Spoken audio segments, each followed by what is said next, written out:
आज Doubtnut app download करें। Doubtnut पर अपने सभी गणित, रसायन विज्ञान, भौतिक विज्ञान और जीव विज्ञान के डाउट्स का करो सफाया।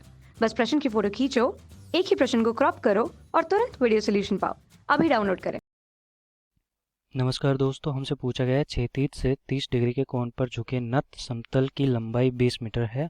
तल की चोटी से 5 किलोग्राम द्रव्यमान का एक गोला विरामावस्था से लुढ़काने प्रारंभ करता है। यदि घर्षण आदि के कारण गोले की गतिज ऊर्जा में जो 20% का भाग क्षय हो जाता है, तो तल के निम्नतम बिंदु पर गोले के वेग की हमें गणना करनी है। तो दोस्तों हमारा प्रश्न क्या कहना चाहता है?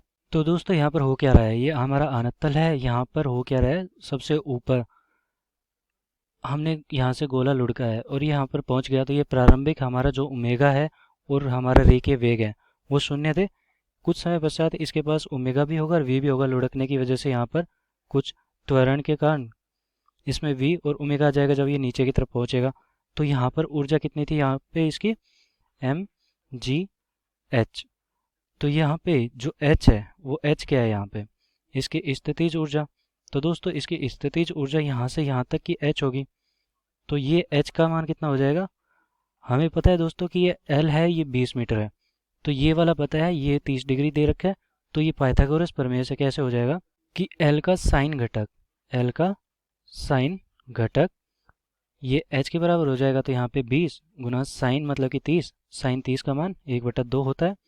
और ये अगर मैं इसे काटूँ तो 10 मीटर इसकी ऊंचाई आ गई है यहाँ से और यहाँ तक। तो इसकी स्थितिज ऊर्जा में परिवर्तन कितना हो रहा है, यहाँ पे mgh थी और यहाँ पर 0 हो गया। तो इसकी स्थितिज ऊर्जा में परिवर्तन mgh बराबर किसके हो जाएगा, 1/2 mv² इसकी गतिज ऊर्जा में और 1/2 इसकी कोणीय गतिज ऊर्जा में, आई ओमेगा स्क्वायर। तो ये हमारे पास समीकरण आ गई। लेकिन दोस्तों यहाँ पर कह क्या रहा है, 20% का भाग का क्षय हो जाता है। मतलब कि जो स्थितिज ऊर्जा थी mgh वो पूरी की पूरी गतिज ऊर्जा में नहीं गई, 20% इसका हानि हो गया। मतलब कि 20% हानि हो गया तो बचा कितना। अगर मान लो दोस्तों कि मैं कहूँ कि 10 का 20% भाग चला गया, मतलब कि 8 चला गया, सॉरी 2 चला गया, 20% बचा कितना, 8। अगर मैं कहूँ कि 5 का 1 भाग चला गया तो यहाँ पे बचा कितना, 4।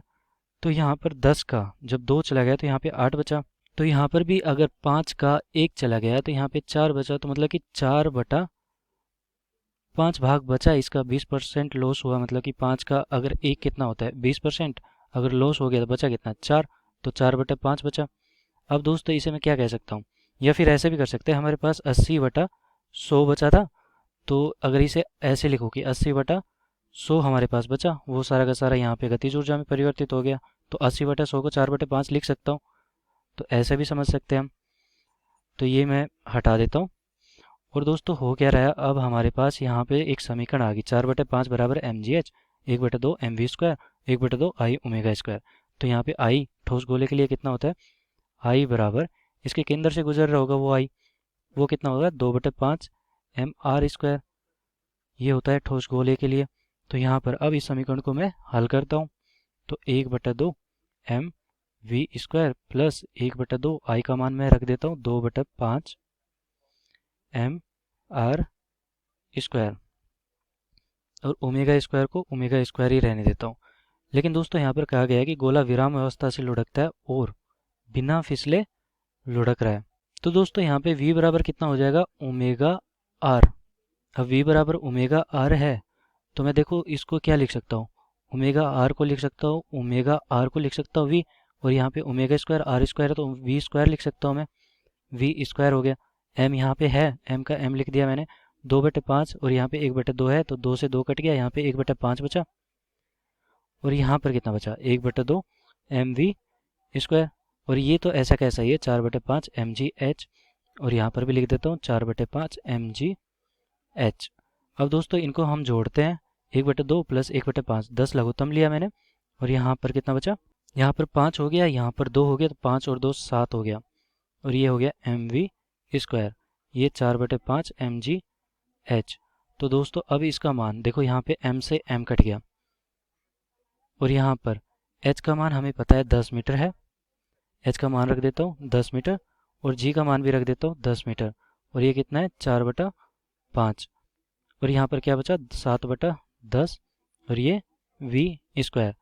तो हमें v का मान ज्ञात करना था, तो यहाँ से आ जाएगा, देखो यहाँ से 2 बार ये कट गया, और ये 2 यहाँ पे गुना हुआ तो ये 10 और 10 100 हो गए, और 2 से गुना होता है 200 हो गए, 200 गुना 4 800 हो गया, 800 बराबर v²।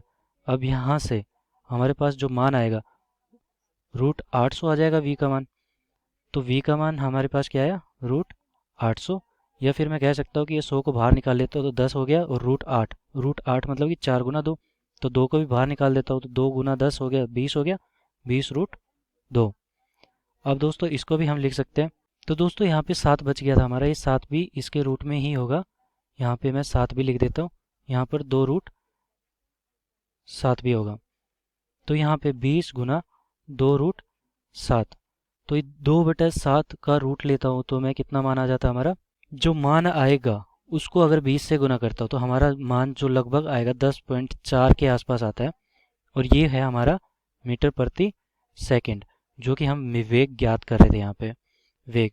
और यही हमसे पूछा था दोस्तों कि वेग कितना होगा जब नीचे तक आ जाएगा, तो हमने ये ज्ञात कर लिया 10.4 मीटर प्रति सेकंड, और यही हमारा उत्तर होगा दोस्तों। धन्यवाद। कक्षा 6वीं से 12वीं से लेकर नीट, IIT, JEE वो एडवांस के लेवल तक 1 करोड़ से ज़्यादा छात्रों का भरोसा। आज ही डाउनलोड करें डाउटनेट ऐप या व्हाट्सएप करें अपने सारे डाउट्स 8400 400 400 पर।